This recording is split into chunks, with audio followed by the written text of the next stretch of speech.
Mr. Prime Minister, Mr. Defense Minister, General, allow me to introduce myself. My name is François Rousseau. I'm in charge of an informal research group, which does not appear in your organization charts. Our president, to whom I personally and exclusively refer, thought it useful, if not necessary, that I clarify for you a certain number of issues. You think that as initiates you're better informed than most people. Allow me to doubt it. At this very moment, things are taking place. They are somehow serious enough for the informations and documents that I kept for you be revealed to you now. In a word, a manipulative operation unparalleled to this day on a planetary scale is being implemented and will be the final subject of my talk. As regards our era, everything in reality started just before World War II. Hitler had broken certain taboos, such as taking recourse to occultism and secret societies. The Ahnenerbe, a Nazi organization assigned with, among other things, archaeological and anthropological research, found this during an expedition to Afghanistan. This flying object is called Vimana, or Astra, by the Hindus. Moreover, during exploration of the subsoil by the Russians and Chinese in 1927, traces of a very ancient nuclear explosion were detected. Certain sedimentary layers had been atomically vitrified 50,000 years ago. The very same phenomenon can be observed around today's nuclear test sites. One must understand that Hitler, thanks to these discoveries, which he took highly seriously, was going to open a Pandora's box which no government, whether friend or enemy, wished to close afterward. Behind tragic history, which we all know, lies a theory based on the existence of full moons, associated with the four geological cycle. According to Hans Erbiger, founder of the world ice theory, the Earth had undergone 4 semi-global extinctions of life due to the fall of one of these moons. Effectively, as one goes along, the satellite moved closer, gravity changed and triggered some deep mutation of the genetic standard, thereby creating a race of highly intelligent giants measuring approximately between 10 to 13 feet tall. Several tens of thousands of years later, the moon crashed, the impact causing a serious rise in sea levels and a nuclear-like global winter. This race of giants was to disappear due to a terrestrial gravity which had grown too powerful and incapacitating for their unusual size. Hitler was initiated to these doctrines, and contacts with Tibet in particular were frequent.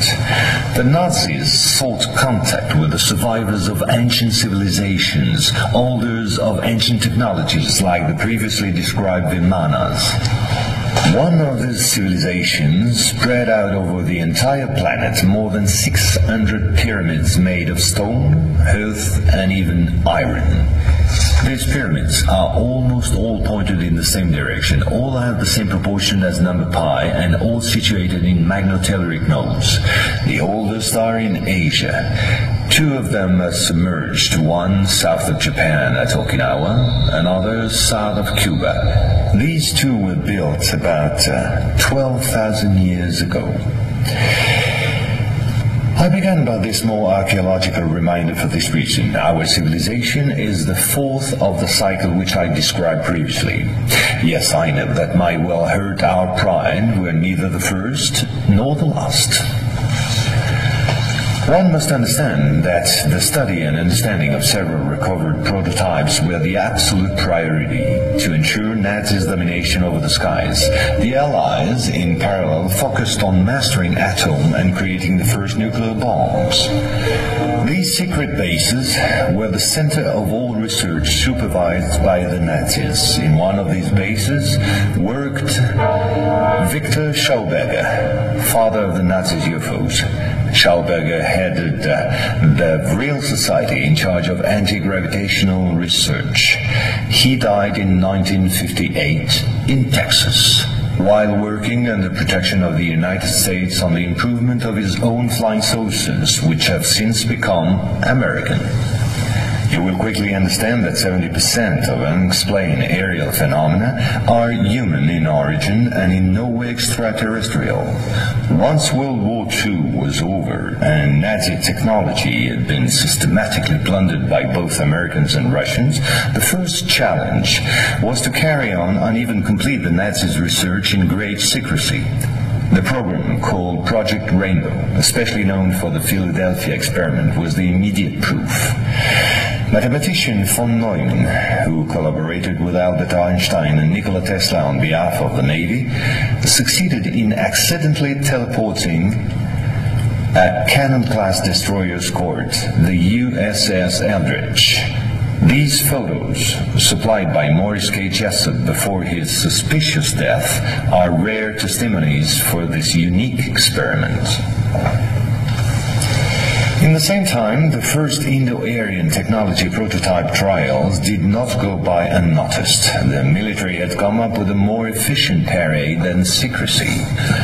At about the same period, Kenneth Arnold, U.S. Air Force pilot and CIA agent, launched the greatest operation in manipulation ever concerning the existence of UFOs. Making people believe they didn't exist was not the right solution and clearly insufficient. Discrediting enemies and frightening the population by systematic misinformation proved far more efficient.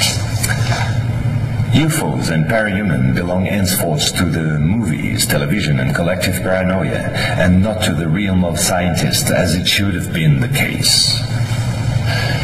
In May 1947, the American Secret Services discovered the existence of an ancient terrestrial UFO secretly recovered by the Russians, which had crashed into the Altai Mountains along their border with Mongolia. Tension between the two blocs immediately rose a serious notch.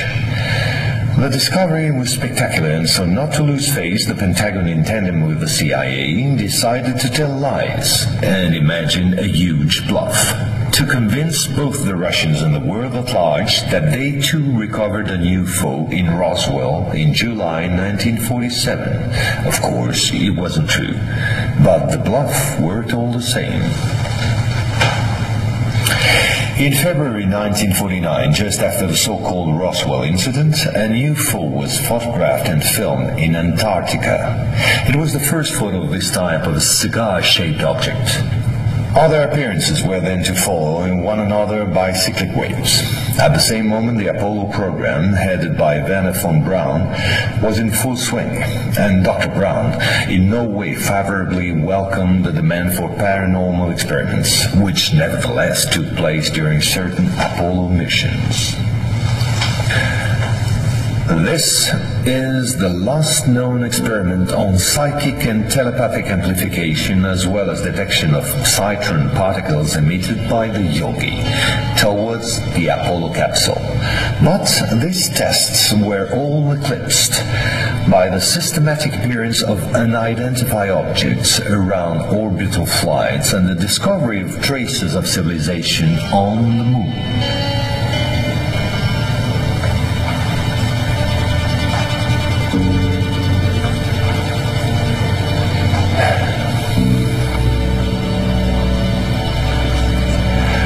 NASA had to face an avalanche of data and embarrassing proofs. The only solution was to put everything under the cloak of defense secret. In 1971, the Jason Directive set up a special retouching service whose purpose was to erase all signs of civilizations or ruins on the moon, especially in those photos intended for the general public and the press. In June 1965 has appeared this in a satellite report in the area of Deception Island, south of Argentina. The Russians tried to sabotage the refloating operation in vain, despite the violence of the confrontation. The flying object was finally brought back to Edwards Air Force Base in California. And 10 years later, the first anti-gravitational drone using magneto-hydrodynamic propulsion, or MHD, made its debut test flight in the desert around Edwards Air Force Base, where a number of prototypes came into being. The Belgians got a small glimpse of so-called UFOs in 1989 and 1990. The incriminated model was a triangular-shaped Astra TR-3B or XR-7, capable of flying in total silence at more than Mach 10. Now I would like to speak to you about another concrete application of such technology. The B-2 bomber, whose development started in 1982. The official B-2 stealth bomber, which flew for the first time in 1989, was to serve as cover for another unconventional B-2 to be built in parallel. This top-secret model used, among other things, a plasma creation system, exploiting the airflow like an MHD generator. This system produces ionization of the air around the B-2, thereby suppressing air resistance while ensuring total invisibility for any type of radar. This nuclear bomber has flown for 15 years now at more than Mach 10. It can fly around the Earth in just a few hours without being seen. Naturally, such military research was to give rise to many commercial spin-offs. Over the last 10 years, we've seen the appearance of dozens of non-lethal armaments like E-bombs or electromagnetic bombs, as well as, of course, microwave weapons and powerful lasers. The U.S. Department of Defense, through the multinational Raytheon, decided to invest a gigantic amount of money in an experimental program called HAARP, or High Frequency Activate Auroral Research Program. And it was quite a program. Officially, the base in Alaska studies the ionosphere. In truth, the real possibilities of the installation are enormous. Climate manipulations, deep detection of underground base or deposits, silent and remote destruction of any object, and most important of all, manipulation of human behavior. So, in 1996, a Russian satellite discovered in Antarctica the almost intact wreck of an immense spacecraft, revealed by the melting of the glaciers. The ice samplings indicated a crash date some 24,000 years ago. At the same moment, a volcanic eruption on the Deception Islands, the same islands as before, forced the Russian to request help from the United States, given the urgency and importance of recovery of the vessel. In the end, they suddenly dropped it all and evacuated the zone in panic. The device was finally destroyed by the Russians, extremely upset by the situation, which was no longer working to their advantage. No country will have such opportunity again. And this foolish action, as bad losers on the part of the Russians, was only to reinforce the position of the Americans as regards extraterrestrials. If this account seemed somewhat long despite my efforts to simplify, it was absolutely necessary to get to the subject I mentioned previously. The plot known as the Orion Conspiracy. Our research group is convinced that UFOs constructed by the Americans or the Russians will be used to support an hoax attack on the Earth of extraterrestrial origin. The media taking care of the rest, of course. The reason? Once the threats of international terrorism has dissipated, the war economies of the major powers, with the United States at the head of the pack, will need a new enemy in order to still prosper. War on Earth will be replaced by space war against an enemy from beyond. So then, gentlemen, I thank you. A complete report will be handed to you at the exit. As for me, I'll see you again soon for a second update on a quite different subject. Gentlemen.